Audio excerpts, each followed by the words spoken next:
Question number 3 में आपसे बोला गया है कि ये जो आपको इंटीजर्स दिए हुए हैं इनका एलसीएम और एचसीएफ फाइंड आउट करो यूजिंग प्राइम फैक्टराइजेशन मेथड। चलो ये भी आसान है।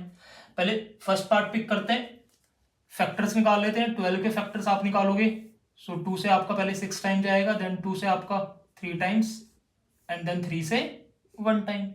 15 के फैक्टर्स करोगे आप, सो 3 से जाएगा आपका 5 टाइम्स, देन 5 आपका प्राइम नंबर है तो 5 से 1 टाइम।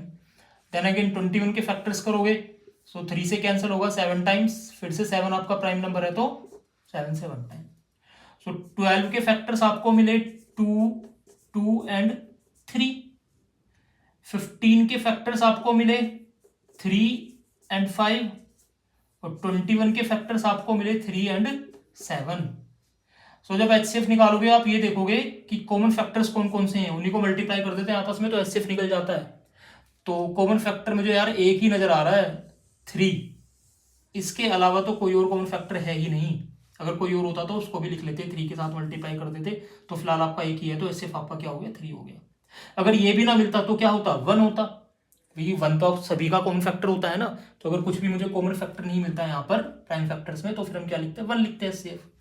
फिर बात आती है एलसीएम की। सो एलसीएम निकालने का तरीका आपको पता ही है कि जो सबसे बड़ा नंबर है उसके सारे फैक्टर्स लिख लो। सबसे बड़ा नंबर आपका 21 है तो इसके सारे फैक्टर्स लिख लेते हैं 3 इंटू 7।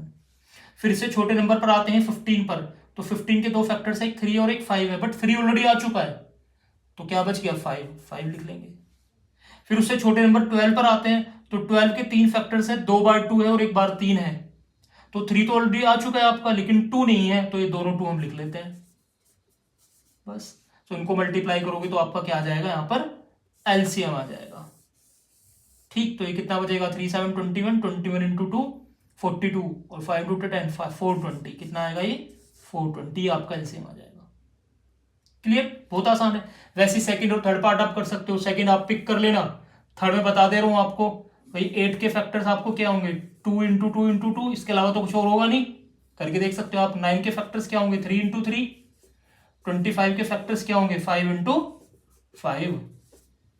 ठीक, जब एचसीएफ निकालोगे तो एचसीएफ आप देख पा रहे हो कि कुछ भी कॉमन नहीं है, कुछ भी कॉमन नहीं है तो आपका एचसीएफ कितना हो जाएगा 1।